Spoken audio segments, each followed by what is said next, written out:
30. It should not last more than an hour, but there will be a musical performance of Arabic drumming. According to a friend of mine, it's probably Lebanese, but okay, it could be something different.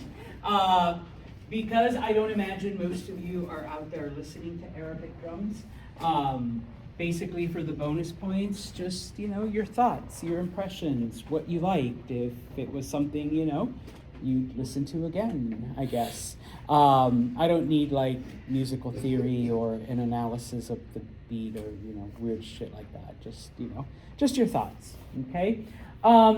We have been talking about the Enlightenment, and one of the things that, in talking to another friend of mine, sometimes the Enlightenment is referred to as the Age of Reason, because as you recall, okay, part of what happens during this period is we are no longer relying on the explanation that God or the universe or whatever wants it that way, but human reasoning is, coming up with the answers and the solutions and whatever. So on occasion, if you read different texts, the Enlightenment is known as the Age of Reason.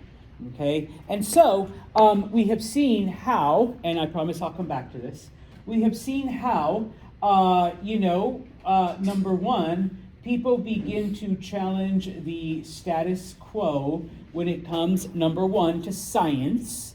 Okay, we are looking for a scientific explanation for things, and once again, not because God wants it or the universe wants it or that's just the way it is. Okay, then we start seeing this same logic being applied to government.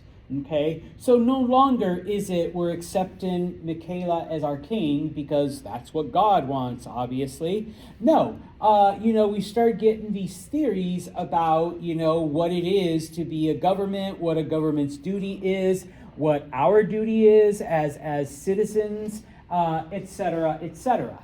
Okay, and then of course, people begin to question the very nature of religion itself. Okay, so now that we've removed God from science and we've removed God from government, well, let's look at religion, because you know what? Certain churches don't have the greatest track record. Okay, and so we begin to see that many of the people during the Enlightenment do believe in God. Okay, they are not atheists. All right, don't make that mistake. All right, but they take a different perspective as to the role of, what this God is supposed to be doing. And in the end, once again, who's ultimately responsible for making this world a better place? It's not God. It's us. Yeah. The things that we do. Okay? And so, moving on then, okay, obviously, not all, let's say, quote unquote, good things come from this, from applying a scientific thought to everything. As we mentioned, when it came to trying to explain different beliefs and different faiths, well-meaning people, number one, came up with very, very wrong definitions of what other beliefs and what other people might be doing. But then also, in the name of religious freedom, many people do establish their own belief system and their own colonies and their own places where they can worship, the way they want to. But then they deny other people that same right. Okay? And so, moving on to along those lines, one of the other mistakes that comes about from applying too much scientific reasoning, okay, is that now people are looking and notice that, okay, well, we got one person here who's tall and, no offense, white, with reddish hair, and sorry, she's short and kind of brown, and, somewhere in between, between these two.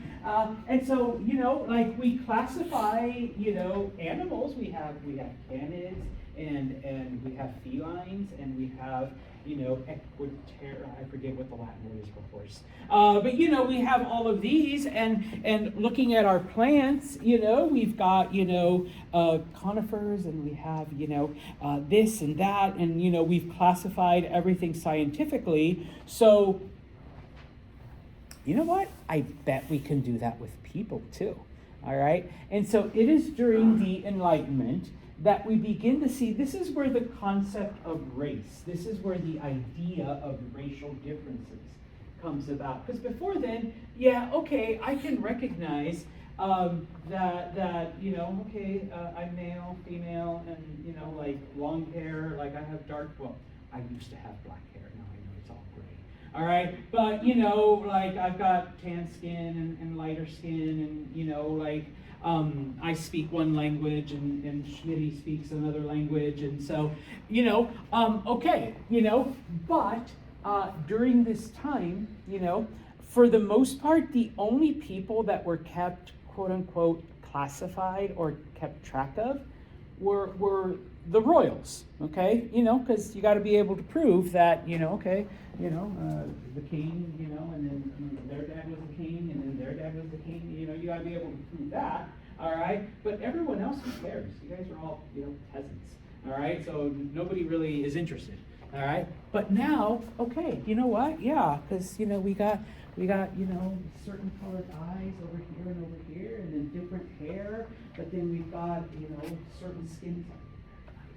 We've got skin color, and then we've got, similar skin color, but this hair and that hair are different, and, you're kind of somewhere in between, and so now we're looking at, all of these different things, and we already know that Homo sapiens is the classification for humans, but now they start, and I always laugh at this, because these are the subspecies that they came up with of humanity.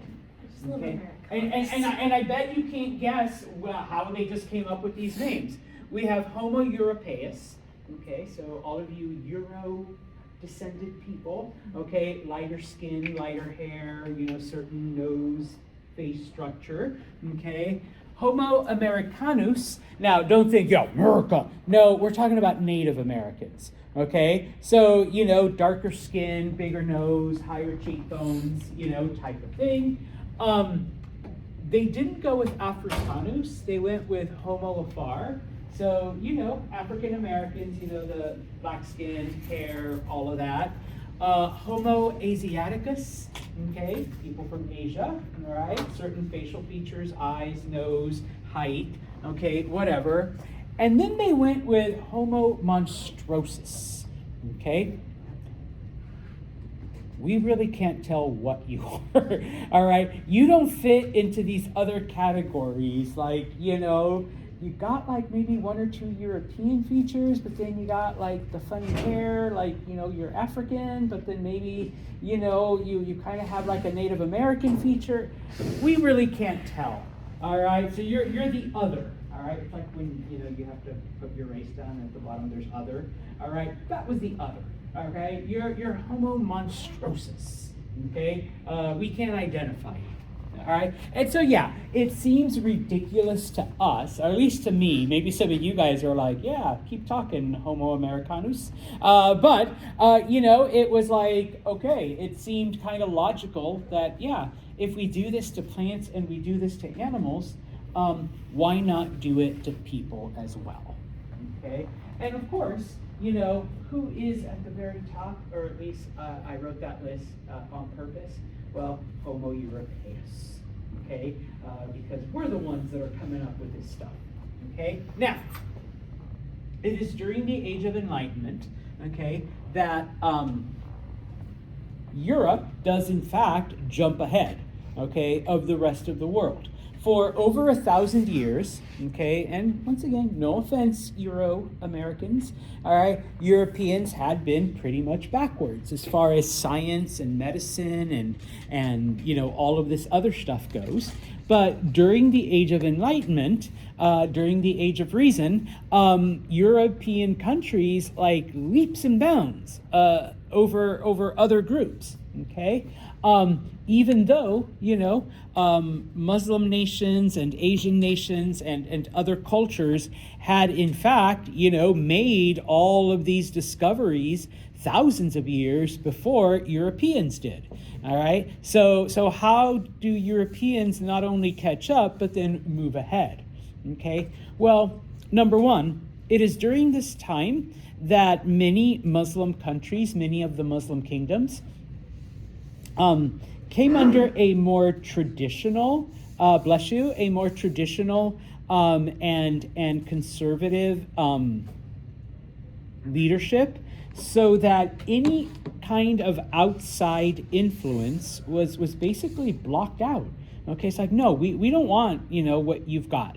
Okay, whereas for over 1,000 years before this time, Muslims took Greek knowledge, Roman knowledge, Persian knowledge, and expanded on it. Okay, and so now they're kind of turning away from that. Okay, and yeah, it had to do with religion to try to keep any outside influence from Islam.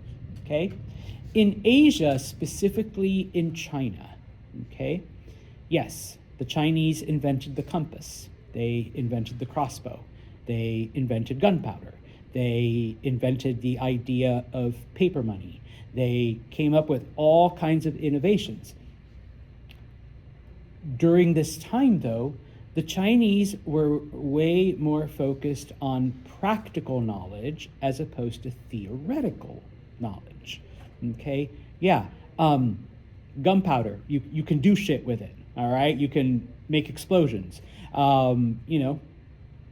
Crossbow, you can kill people with it, or animals and stuff. Okay? What the hell do I care that gravity pulls on things at 9.8 meters per second squared? All right, what am I going to do with that? Okay, so all of this theoretical stuff that men like Isaac Newton and Galileo and other European scientists and mathematicians were coming up with, the Chinese were like, who cares? Like, what am I going to do with that? Okay, show me what I can build with it. Show me how lives can be improved. All right, as opposed to, oh yeah, I know what full gravity has on things, but yeah, okay, what else? Right? So practical knowledge as opposed to theoretical. Okay? And so and I've had students be kind of like, it's kind of ironic because Asians have the stereotype of being good at math, but during the Age of Enlightenment, they weren't looking to turn everything into a mathematical formula that you can solve.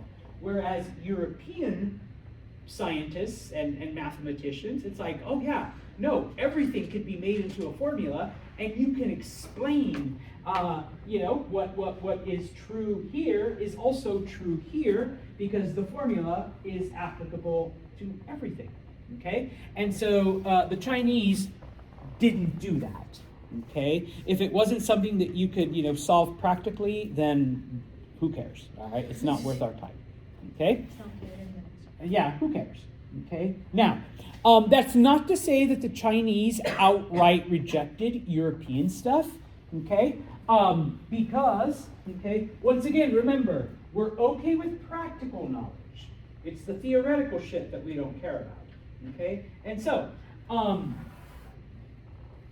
they do allow Catholic missionaries, they do allow the Jesuits to come to China. And one of the things that they do is they're like, okay, we know you don't like the theoretical stuff, but, remember, if you guys don't remember, maybe you do. One of the things that one of the early dynasties, the Shang dynasty, did is they were one of the first to come up with a 360-day calendar. How many days does it take the Earth to orbit the sun? 365, technically 365 and order. Okay, so we do eventually get off track. All right, what do we do to get ourselves back? Yeah, we add an extra day every 4 years. Okay, so last year there was a February 29th. Okay, we won't get another one until 2028, so that everything is back to normal.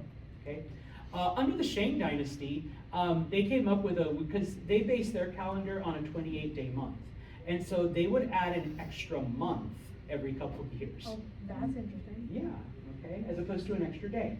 Okay, but then again, our months make no sense. Okay, 31, 30, 31, 30, 28, 30, you know, it's kind of like for them. So anyways, okay, so the Jesuits are like, hey, let us help you out, all right? Because about, 1,500 years ago, okay, Julius Caesar came up with a different calendar, blah, blah, blah, and then later on, we kind of fixed it, and then, Galileo and Copernicus using math fixed it even more. So now, instead of adding extra months every now and then, what would you say you only add an extra day every 4 years? And the Chinese are like, shit, that is way better, okay, than having to be like, oh, it's one of those years. Like, I was going to say Happy New Year, but no, we still got another month, because it's one of those years, okay? So, okay, all right. Now, so they start helping out with the practical stuff, the stuff that the Chinese do accept, okay? But what begins to happen, though, is that the Jesuits, remember, are religious. They want to preach religion. Yeah, we'll help you with your calendar and your math, but hey, Christianity, though. I know, have you heard about Jesus? Yeah, we want to push that on you too, okay? Now, what the Jesuits do, and this was something that they did pretty much everywhere, is, and this is, I got to give props to the Jesuits, is that they would actually go to places and learn the local language and the local customs, as opposed to other missionary groups that came before them who would force the natives to learn Spanish or French or English and then try to teach them.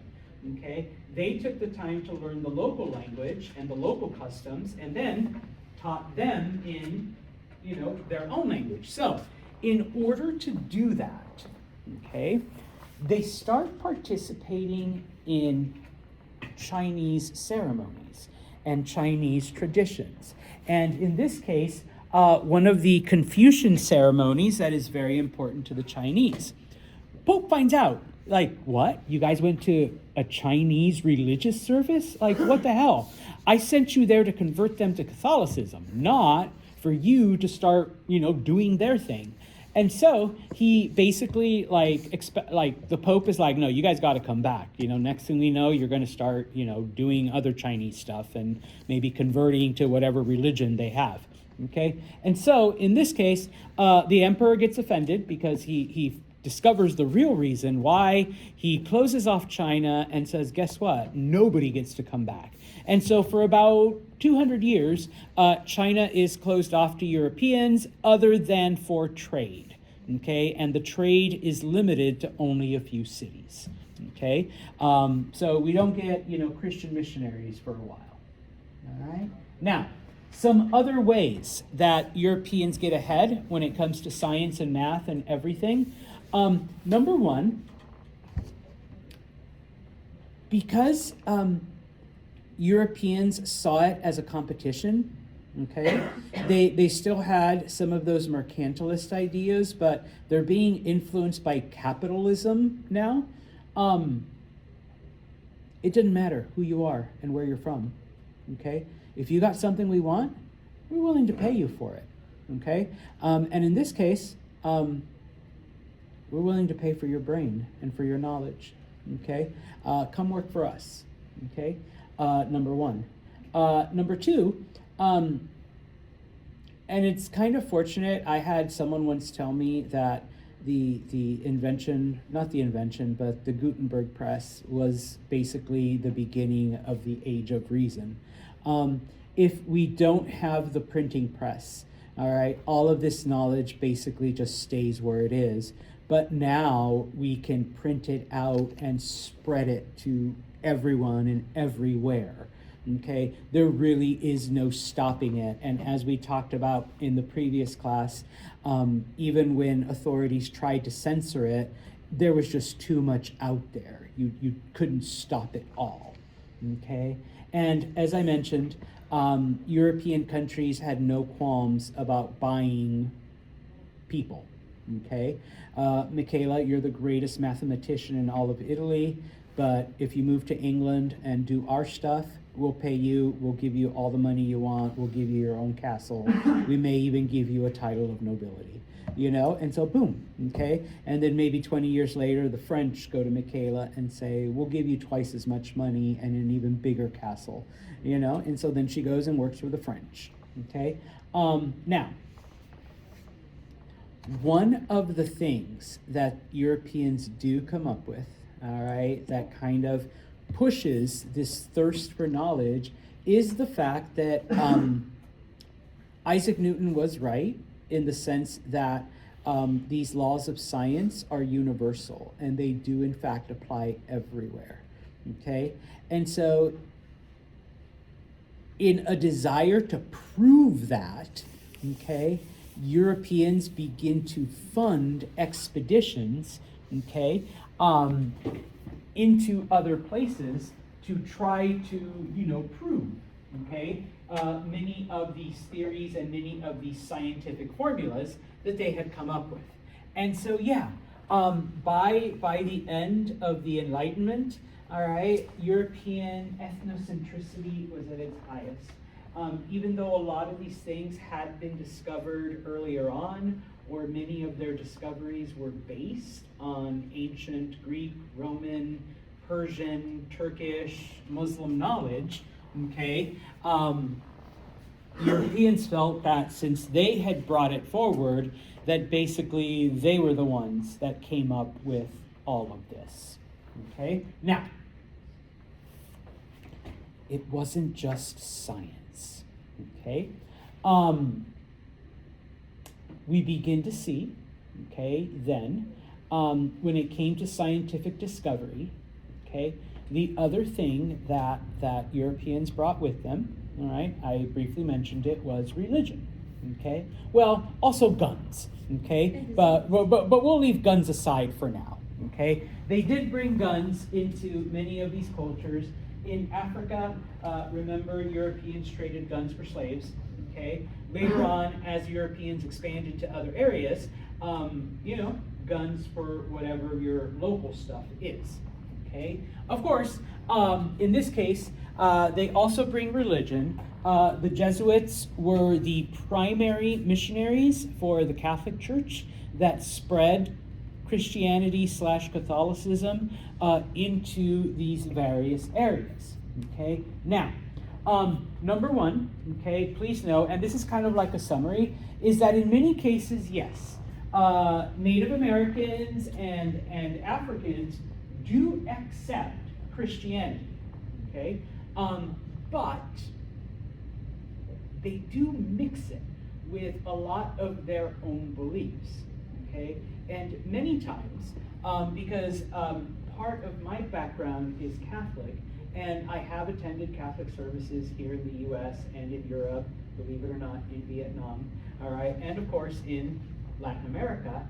And I always tell people, Latin American Catholicism is way different from what you guys have here. All right, there's just some crazy changes, all right? And a lot of it has to do with the fact that many of the natives in Latin America kept their old beliefs, they just adopted them into, you know, Catholicism, okay? Now,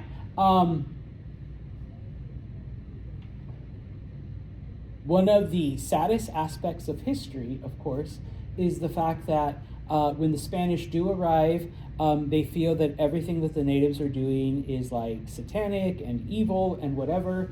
And so in many cases, the Spanish do destroy many of the idols, the statues, the temples, you know, all of that. Everything is just smashed, destroyed, burnt.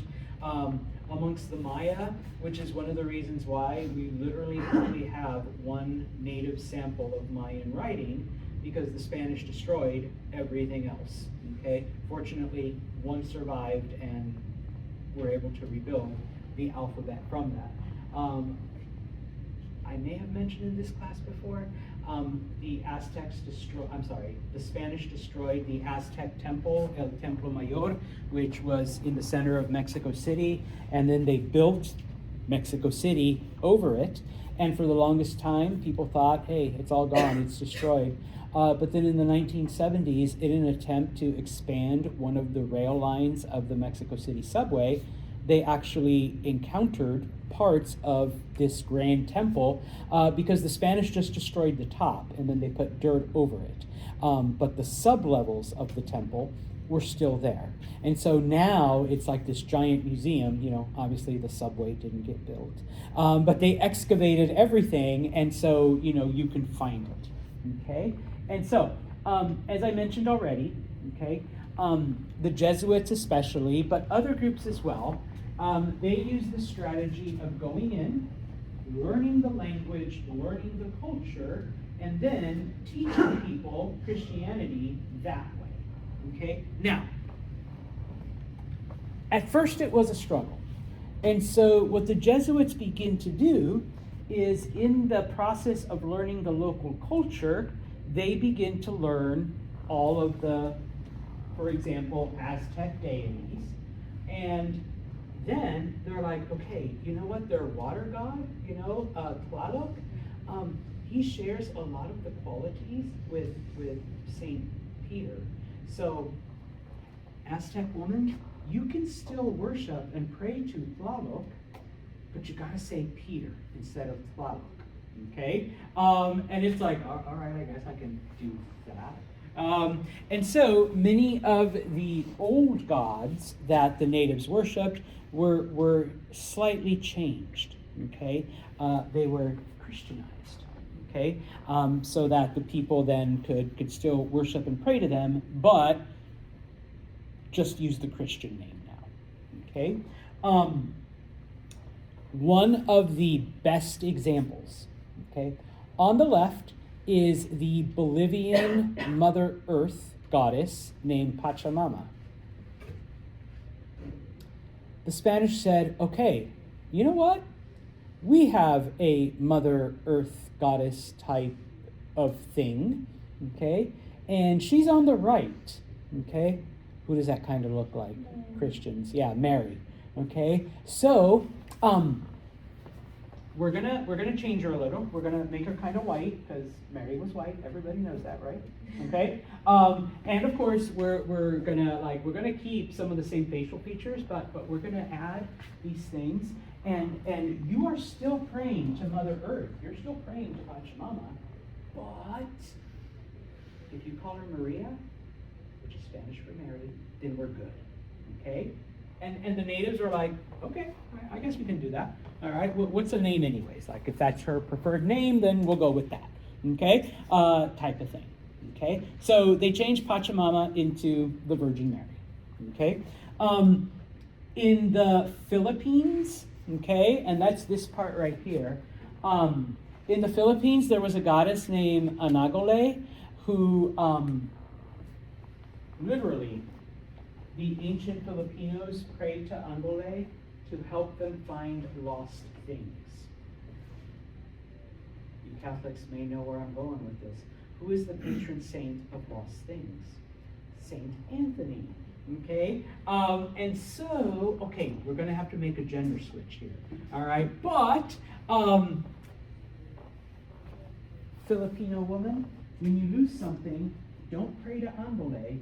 Pray to Saint Anthony. They're the same person, just like, you know, two genders, whatever, okay? But it's the exact same thing, okay? And so in this case, you know, yeah, all right? Now, in many cases, we also get, especially in Andean cultures, but you see it in other parts, where each region had its own god, its own, like, deity that protected the area and protected the people. Okay, and so now it's like, okay, we're going to switch that over. Okay, and now it'll be Christian gods that'll protect the area. And I remember one time asking, and some of you I've mentioned this too. One of my dad's cousins was a nun. Okay, so I had access to the knowledge. Okay, type of thing. I was kind of a jerk to her when I was younger because I was always a little, used to question things. And so one time I would ask, like why does Mary have so many forms? Like in Mexico, she's, the Virgin of Guadalupe, and in Argentina, she's the Virgin of Rosario, and, in this place, she's the Virgin of Lujan, and she's the Virgin of this, and, St. Lourdes, and they're like, well, they're all the, she'd be like trying to explain it's all the same Virgin, but just different manifestations. And of course, it came out to something like, because each area has its own protector. And so in Mexico, it's the Virgin of Guadalupe, but, in Argentina, it's the Virgin of Rosario, and in this place, it's the Virgin of Lujan, and over here, it's the Virgin of Lourdes, type of thing. I was like, that kind of makes sense, but at the same time, it sounds like a bullshit answer, Auntie. I called her Auntie. I was like, that's a bullshit answer, Tia. And she's like, oh, bad child.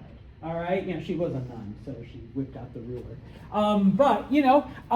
But that's where it comes from, okay? Because, they were trying to get the natives to convert. Now, that's Angole, that's the Filipino goddess of lost things.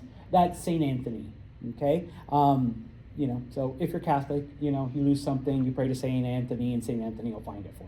Okay, I suppose if you want to pray to Angole, maybe give her a shot, who knows, all right?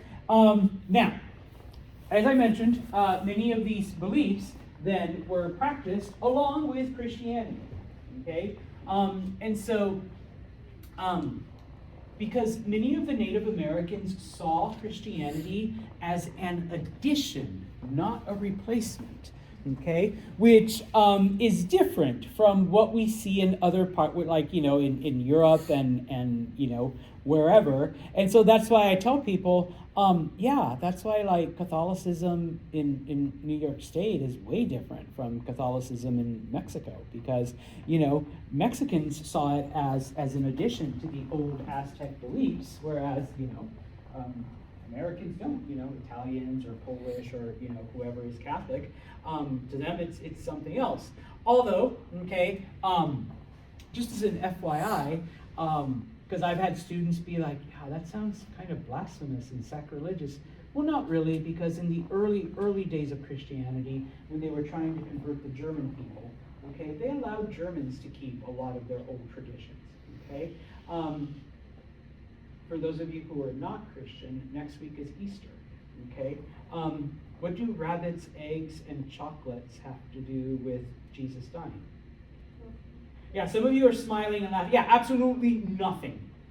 Those are all German traditions, okay? And so early Christians were allowed to keep, or early Christian converts, German converts, were allowed to keep those traditions, okay? Just, talk about Jesus being dead for a little bit, but then go out and collect the eggs and the chocolates and the peeps. And I still don't get the rabbit, because rabbits don't lay eggs, but no, it's a symbol of fertility, okay? Type of thing, all right? And so it's like, yeah, okay? Now, Europeans also tried to convert African slaves. I put there's mixed results, okay? Because, some people accepted, some people didn't, okay? Those who accepted did kind of mix the religion with the ancient African beliefs, okay?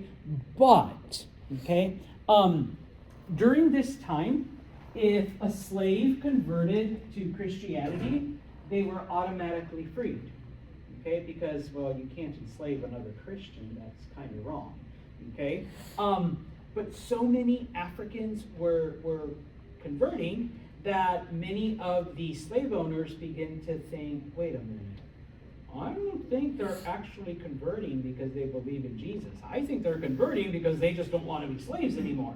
And so eventually they actually stop this, okay? They pass a law that, Just because you convert to Christianity does not guarantee freedom. You're still a slave. You're just, a Jesus worshiping slave. Okay, type of thing. And so from that point, it's like, okay, yeah, what's the point then if I'm not going to be freed? But then again, some slaves actually did believe. Okay, so we see a mixed result is what I put there. Okay, now, on occasion, Europeans would either get lost or captured or whatever, and so many of them, okay, actually in the presence of native groups, adopted many of the native customs and traditions. Okay, other Europeans actually wanted to live like natives. Okay, they felt that their way of life was much, much better than the European way of life. Okay, and this actually freaked people out because it's like, wait a minute, you actually want to be primitive? And we know now that many of those cultures were in fact not primitive, but it was disturbing to other Europeans. But we do get instances, not as much as, this, but we do get instances where Europeans do in fact convert to native culture, okay, and adopt many of the traditions and customs and all of that. All right? Now, we have a few minutes to look at this because, okay, and now this happens mostly in the Spanish and Portuguese colonies, okay? We do get Europeans mixing with natives, okay? Now, we may have to use some harsh terms here, but at first, it was predominantly men that come, all right? Because they were the explorers, they were the ones that were looking for gold and silver and whatnot, okay? And so initially, when it comes to especially the Spanish and the Portuguese, it was predominantly men, okay? In the English colonies, okay, it was a little bit different, especially in New England, like Massachusetts and Connecticut and those areas, and then, later on, like New York and Pennsylvania, where people came with their families, okay? So that's why we don't see it as much. Okay, so there was much less intermarriage, all right? But, okay, in South America, Central America, you got only Spanish men. Yeah, they were mixing with the local ladies, okay? Most of the time, I put it kind of at the end, it was rape, okay? They raped the local women, and many of them became pregnant and gave birth to half European, half native children, okay? Obviously, as time goes on, it's more of a consensual thing, but still under a certain social pressure, okay? It is the Portuguese who first legalize, who first make it okay for European men to marry native women, because it was technically, for the longest time, forbidden, okay? But it's the Portuguese, because you can't get enough Portuguese women to go to Brazil, okay? Amongst the French, remember that the French spent most of their time in the woods trapping and catching fur animals, and so the only people that they ever had contact were natives. And so at some point, they begin to mix with the native women in Canada, okay, and have children with them, all right? So we begin to see then a rise in population of people who have European blood and native blood, right? Now,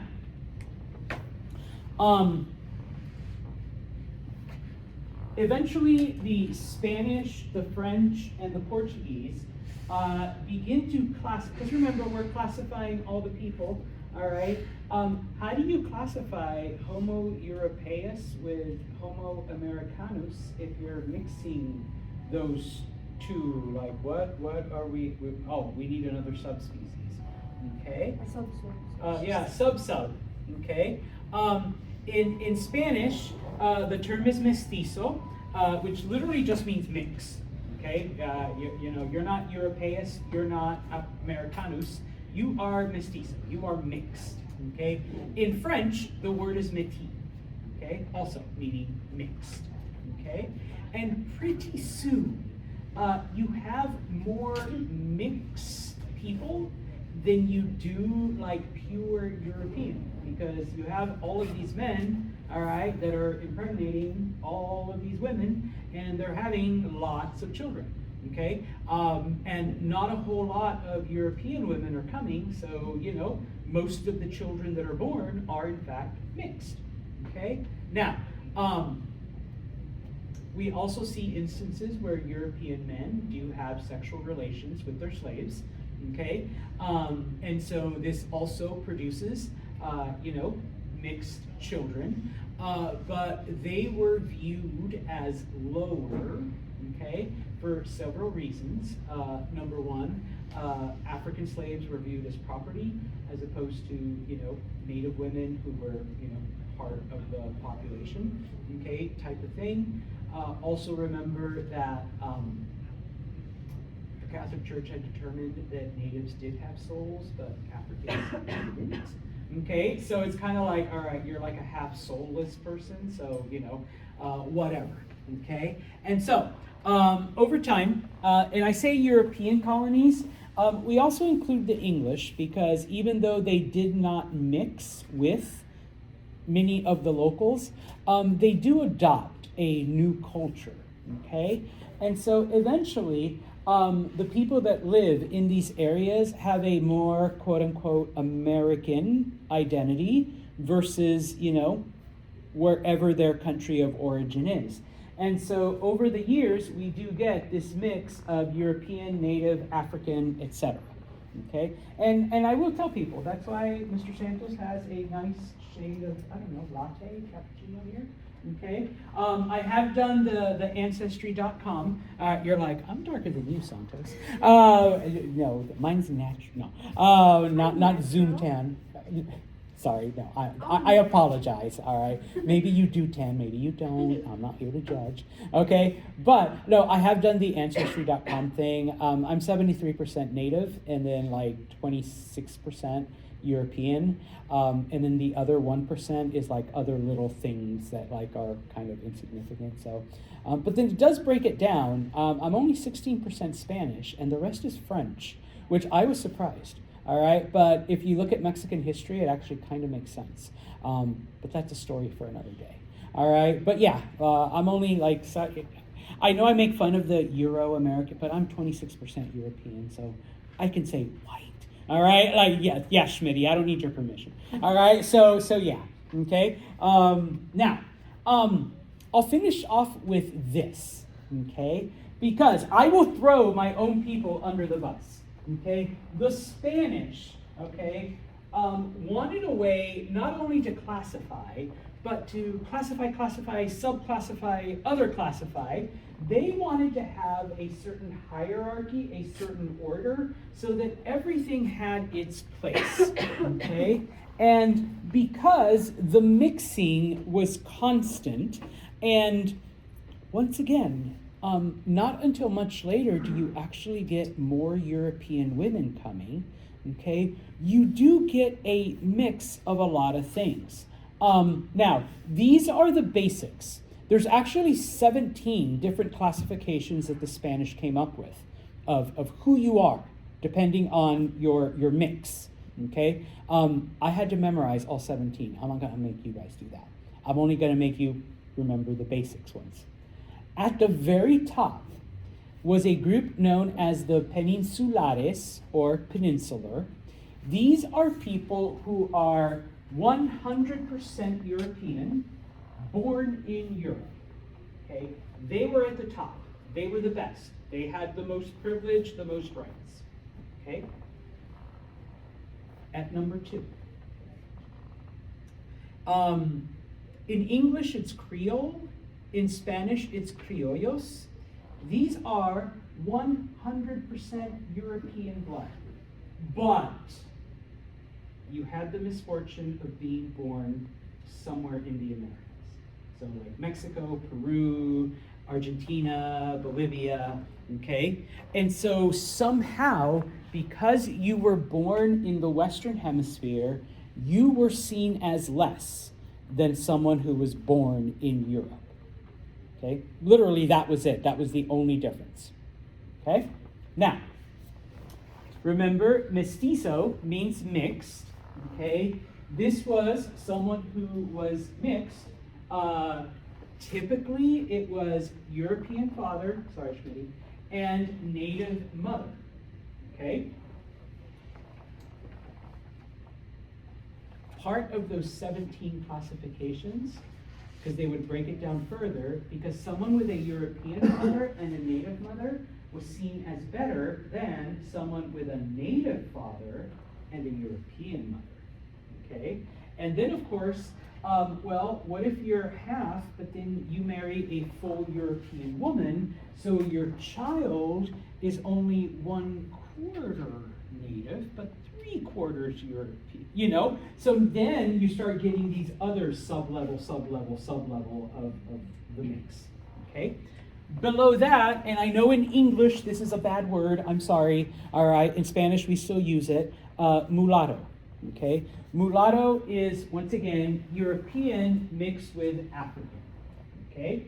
So, and same thing, okay? If you had an African father and a European mother, was one thing, but if you had a European father and an African mother, that was viewed as higher, okay? And then once again, you had all the different, combinations of, okay, so, he's three quarters, African and 1/4 European, or whatever, all the different things, okay? At the very bottom, okay, 100% native, okay? And then the lowest of the low was 100% African, okay? Now, in between this, because sometimes you did have intermarriage between natives and Africans, okay? So those classifications fell in between there. But no matter what, at the very, very bottom were the slaves, okay? That was the lowest, okay? And so this way the Spanish knew, okay, who had privilege, who had a little less privilege, and a little less privilege, and a little less, and so everybody had their place in society, okay, type of thing, all right? I think there might even be a picture in your textbook, I don't remember, no, there isn't, okay? But yeah, all right, like I said, when I was taking because my specialty was America during this time, that was like what I studied, I had to memorize all the classifications, and I was like, this is disgusting. Oh, and they also had pictures with it, okay? The Spanish drew pictures just in case, like, you couldn't identify. So, you'd have, very, very white, and then, but the mother would be, like, really, really dark, like, like overly exaggerated type of thing. And then the baby would be, like, this weird, like, drawing of a mix, like, not like down the middle, like, but, it would be like these weird things. And it's like, oh yeah, this is called chamoso, this is called this is called that, like type of thing, so, okay. Yeah, if someone tells you that Spanish people aren't racist, they're kind of lying to you, because it is there, right, Michaela? You're like, yeah. All right, so anyways, I will stop right here. We will continue.